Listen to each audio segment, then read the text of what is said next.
But the Silver Surfer though now, did he come out of remember like the late '60s, the California surfer fad? Is that where he came out of? Is that why they came up with him originally? Or? Probably. I just always thought it was stupid. Some guy riding through space on a surfboard, colored silver. To indicate the end of time.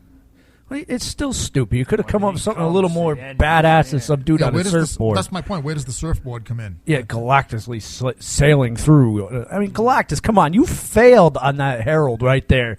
You could have picked someone a little more intimidating than a dude on a surfboard. You might as well have sent the Ninja Turtles to me telling me that the end would come, and I wouldn't have taken that seriously either. Well, Galactus doesn't have the pull that he used to. I mean, look at the Fantastic Four movie. Look at the crappy portrayal of Galactus that he got in that movie. I mean, that was an embarrassment. I don't know, like gigantic cosmic supervillains are not what they used to be. They're getting to it. And one of the good movies out there that is getting to it, and if you haven't seen this, you are living under a rock. Of course, I'm talking about The Avengers. One of my favorite movies, I have to say. It's a really good movie, and they are starting to brush really closely on one of my all-time favorite supervillains, and he is an alien. Thanos kicks ass. I mean, this guy is a god that destroys planets, living planets, too, by the way, by himself. This man is, well, he's one of the best aliens in my mind. Big time. And when this guy comes to town, the Avengers are going to have their hands full. Of course, we know what this is going to end is Thanos is going to lose, unfortunately. Hopefully it's not in a stupid, contrived way, though. No, I hope not. And I have to give him credit. I didn't think I'd like Guardians of the Galaxy. I haven't seen it yet. I've resisted. I did for a little bit. I watched it went and saw it in the theater on a cheapo Tuesday because I thought the raccoon was going to be stupid. And it ended up actually being pretty cool. And you saw more Thanos in that movie than you did in the Avengers flick. So it actually was pretty cool. Marvel and DC both heavily rely on outside influences, aliens. A lot of their characters do. I mean, Avengers supervillains, 95% of them are from outer space. You get into DC's Justice League, 95% of their villains are from outer space. Brainiac, one of the most deadliest villain. This is how I know when someone says that they read comics. This is how you test their might. If they come up to them and you ask them, what do you think about Brainiac? And right off the back, they say he's a jobber. That's wrong. You know they don't read it. Right, because there's more than one version of Brainiac. Yeah, and he is definitely not a jobber. This man knows all knowledge. That's what he's out there seeking, and knowledge is power, and power to destroy planets. Yeah, well, basically, he started out as somebody important. Then he was trivialized in that big, long run of like the 50s, 60s, 70s Superman and Action Comics. But then they trivialized Superman. In other words, they just ran that franchise into the ground. They just trivialized and screwed up everything. Then they redid, I think it was the 80s that they rehabilitated Brainiac and Lex Luthor, wasn't it? Right. Yeah. And they've done it even more now where Brainiac's even more of a badass in the new comics and the cartoons and whatnot.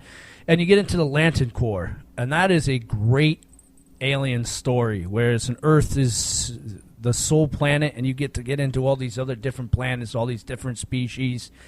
That's a really good read in there. Man, you really got me started. How long have I known you? My whole life. And you bring up Silver Surfer. I can't even believe you did that. I like the surfing thing, okay? Can you even surf? Listen. That doesn't matter. I'll surf a great white if I had a chance. I know right? that.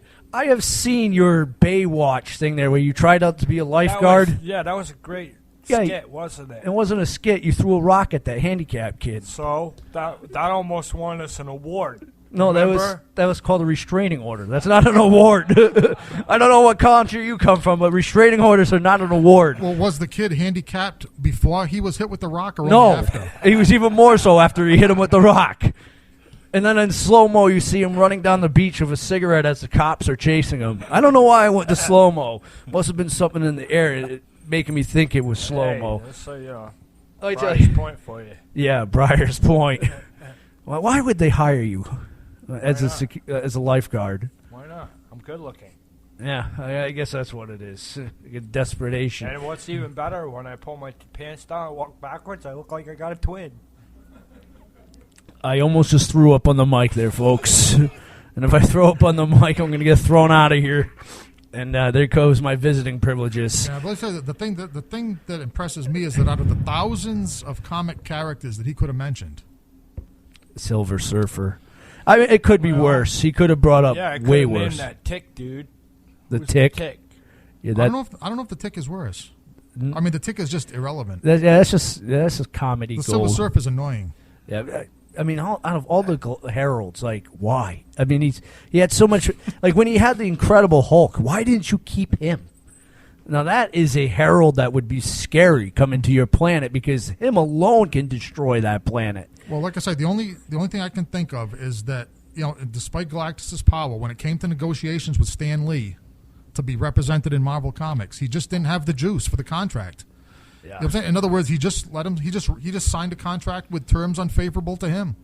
Now I've already heard Y2 Ray's favorite, and we're going to go down to a song, but right after I hear what was one of your favorite alien characters in the comic world, and please don't, no Archie or anything like that. No, Archie is outside my sphere of comics influence. No. One of my favorite alien characters. I don't say I'm really afraid that I'm going to be traditional in this because I've just been watching our cable station there, or what is it, Me TV, and they just reran like the entire series of George Reeves' Superman, Adventures of Superman. Good movie. And I'll good tell show. you, and that series, I'm impressed by that. Like if anyone out there gets a chance, hasn't seen that, and that is Superman. The Curse of Christopher Reeves. Anybody that played Superman. Yeah, but I'll go with Superman because I'm totally under the influence of that TV show right now. I mean, he is undefeatable. Why not? Superman hasn't been beaten. Well, he has been killed by Darkseid, but he comes back at Doomsday. We're going to go down to a song in here that is near to all of our hearts at this table, and it's kind of a thank you to Y2 Ray for showing up on Chuckles Crypt, Rhode Island Free Radio. And we're going to go down to a little Alice Cooper, and yes, the song Brutal Planet. Definitely a good song.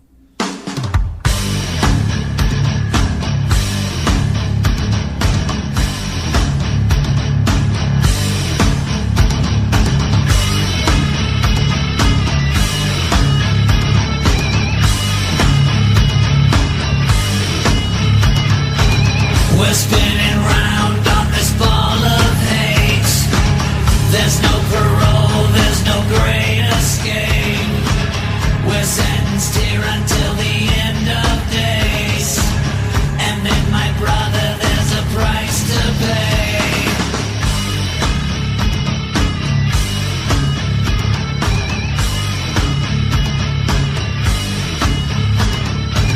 We're only human, we were born to die, without the benefit of reason why. We live for pleasure to be satisfied, and now it's over, there's no place to hide. Why don't you come down to, it's such a brutal planet, it's such an ugly world. Why won't you come down to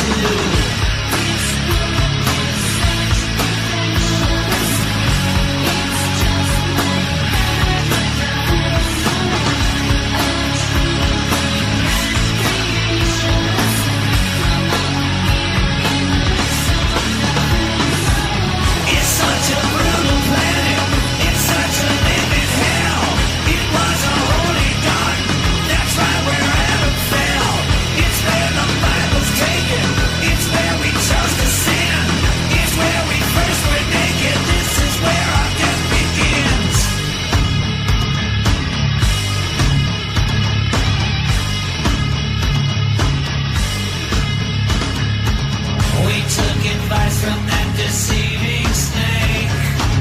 He said, don't worry, it's a piece of cake, and sent us swimming in a burning lake. Now we're abandoned here for heaven's sake. Why don't you come down to, it's such a brutal planet, it's such an ugly world. Why won't you come down to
You are listening to Chuckles Crypt, and that was Alice Cooper's Brutal Planet here on Rhode Island Free Radio. And I've had the privilege of having Y2 Ray and Bleep next to me from the planet. I forgot what it was. Don't care.